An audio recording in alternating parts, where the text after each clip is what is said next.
다시 엘리후가 말을 이었다. 조금만 더 참고 들으시기 바랍니다. 아직도 하나님을 대신하여 드릴 말씀이 있습니다. 나는 내가 가진 지혜를 모두 다 짜내서라도 나를 지으신 하나님이 의로우시다는 것을 밝히겠습니다. 내가 하는 이 말에는 거짓이 전혀 없습니다. 건전한 지식을 가진 사람이 지금 욥 어른과 더불어 말하고 있습니다. 욥기 36장 1에서 4절 말씀.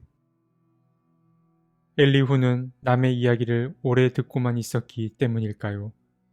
그는 등장과 동시에 많은 말을 쏟아냅니다. 먼저는 욥에게 그러했고 다음으로는 욥의 세 친구들에게 그러했습니다. 그리고 그는 다시 한 번 더 욥에게 자기 이야기를 쏟아냈습니다. 35장부터 이어진 엘리후의 말들은 엘리후가 지닌 젊음의 패기 때문인지 명료하기는 하나 거침이 없습니다. 사실 이런 맥락에서 본다면 엘리후의 말이 욥의 세 친구들의 말과 크게 다르지 않음을 우리는 알 수 있습니다. 엘리후는 가장 먼저 하나님의 의로움에 관해 이야기합니다. 나는 내가 가진 지혜를 모두 다 짜내서라도 나를 지으신 하나님이 의로우시다는 것을 밝히겠습니다. 내가 하는 이 말에는 거짓이 전혀 없습니다. 건전한 지식을 가진 사람이 지금 욥 어른과 더불어 말하고 있습니다. 엘리후는 하나님이 의롭다는 사실을 이제 밝힐 터인데 자신이 하는 말에는 조금의 거짓이나 의심살 만한 일이 없다고 말했습니다. 그는 확신으로 가득 차 있었습니다. 자기 말에 오류가 없다는 확신은 정말 대단한 자신감이라고 볼 수 있습니다. 물론 욥도 욥기 36장에서 이와 비슷한 이야기를 한 적이 있습니다. 그는 자신이 결코 악한 일을 행한 적이 없다고 맹세했습니다. 만약 하나님께서 자신을 공평한 저울에 달아본다면 자신이 흠없는 자임을 반드시 아실 거라고 확신했습니다. 이런 맥락에서 본다면 욥도 엘리후만큼 자기 자신을 매우 신뢰했다라는 사실을 우리는 알 수 있습니다. 하지만 그의 확신은 엘리후의 확신과는 조금 다릅니다. 우리는 욥이 처한 상황과 엘리후가 처한 상황이 서로 같지 않음을 잘 알고 있습니다.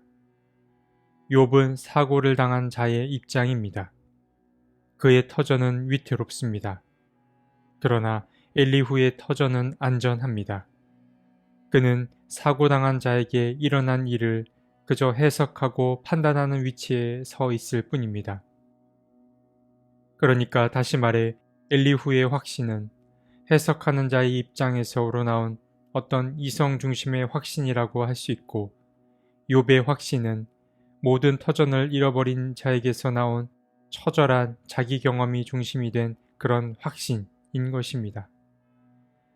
엘리후는 계속해서 자기 이성에 의지하여 공평과 정의의 하나님에 관해 이야기합니다. 엘리후도 이미 말씀드린 대로 욥의 친구들처럼 분명한 입장을 갖고 있습니다. 당연히 하나님에 대한 관념도 그러했습니다. 하나님께서는 악인은 벌하시고 의인의 권리는 옹호하신다는 입장이 바로 그것입니다. 사실 엘리후의 말에는 틀린 부분이 없습니다. 우리가 믿는 하나님은 선인과 악인을 구분하십니다. 하나님 편에 서고자 하는 자는 지키시고 그렇지 않은 자는 외면하는 분이 바로 하나님이십니다. 하지만 이러한 이분법적인 사고는 반드시 한계를 지닙니다. 예를 들어 누군가 겪은 특수한 상황이나 혹은 아픔들이 전혀 고려되지 않는다는 데에 그 한계점이 있습니다. 물론 엘리후도 의로운 사람조차도 잘못을 저지를 수 있음을 알고 있었습니다. 하지만 그가 그렇게 말한 이유도 결국 죄에서 돌이키지 않는 의인에게는 극심한 고통이 있을 수밖에 없음을 말하기 위함이었습니다. 엘리후의 말은 한 채 오차도 없었습니다. 그러나 그의 말에는 숨구멍이 나 있지 않았습니다. 듣는 이를 답답하게 하기 때문입니다. 좋은 말, 훌륭한 말도 날이 서 있거나 지나치게 사람을 올가매게 만든다면 모두 쓸모없게 됩니다. 엘리후의 말은 욥과 같은 처지의 사람들을 점점 구석으로 몰아가기에 충분했습니다. 엘리후가 한 말 중에 욥에게 가장 상처가 되는 이야기가 오늘 본문 가운데에 등장합니다.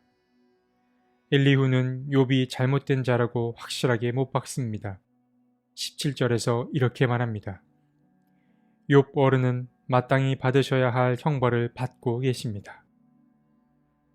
대체 엘리후가 이렇게 말한 이유는 무엇일까요? 그가 이렇게 말할 수 있는 근거는 어디에 있는 것일까요? 13절을 보면 알 수 있습니다. 그의 근거는 욥이 자신의 잘못을 시인하지 않고 고통이 주는 권고에 귀 기울이지 않음에 있었습니다. 엘리후는 이미 욥이 죄인임을 못 박은 채 자신의 이야기를 펼치고 있는 것입니다. 그러고 나서 엘리후는 22절부터 마지막 절까지 하나님의 능력이 얼마나 위대하고 대단한지를 갖가지 자연현상을 통해 이야기합니다. 이쯤 되면 엘리후의 이야기는 누군가를 향한 이야기라기보다는 거의 독백에 가까운 이야기라고 여겨지기까지 합니다. 상상해보건대 이미 욥은 엘리후의 말에 귀를 닫은 지 오래되었을 것으로 여겨집니다. 엘리후는 참 똑똑한 사람입니다. 그는 하나님에 관해 모르는 것이 없었고 또 그러한 지식 덕에 자신감으로 충만했습니다. 하지만 그의 넘치는 자기 확신이 점점 오만함으로 번져가는 걸 우리는 보게 됩니다. 신앙의 위험은 바로 이러한 오만함에 있습니다. 우리는 늘 이러한 오만함을 경계해야 합니다. 하나님을 믿는 믿음은 상식을 벗어나지 않습니다. 물론 하나님 나라가 상식으로만 접근하는 세계가 아님은 분명하지만 몰상식의 세계는 더더욱 아닙니다. 우리는 특히 사람을 대할 때 몰상식해서는 안 됩니다. 브라질 출신의 한 작가가 우아함과 오만함에 관해 비교해 놓은 글을 보았습니다. 여기서 우아함은 뭔가 고상한 취향을 가리키는 것이 아니라 많은 사람들이 추구하는 가치인 친절한 대접이나 존경 혹은 예의범절 같은 것을 가리킵니다. 그는 이렇게 말합니다. 오만은 증오와 시기를 유발하지만 우아함은 존경과 사랑을 불러일으킨다. 오만한 이는 주변 사람들에게 굴욕감을 주지만 우아한 이는 빗속을 걸어 다닌다. 오만한 이는 지성을 선택된 소수만의 것이라 여기며 말을 복잡하게 꼬아서 하지만 우아한 이는 복잡한 생각도 모두가 이해할 수 있는 쉬운 말로 풀어서 한다. 이 말은 신앙인들이 새겨들어도 좋을 말입니다. 잘 믿는 사람은 내가 만나는 사람을 존경과 예의로 대합니다. 그런 의미에서 엘리후의 태도에서는 참 신앙인의 모습을 찾아보기가 어렵습니다. 신앙은 경험의 양이 쌓여갈 때 점점 깊어집니다. 그리고 그러한 경험들이 서로 간에 공유될 때 우리의 신앙은 더 넓어질 수 있습니다. 바라기는 명철했으나 사람에 대한 존경과 배려가 없었던 이 엘리후의 모습을 반면교사 삼을 수 있으면 좋겠습니다. 하나님, 나의 생각을 너무 앞세운 나머지 누군가에게 상처를 줄 때가 있었습니다. 주님, 한계에 갇혀 살아가는 우리를 긍휼히 여겨 주십시오.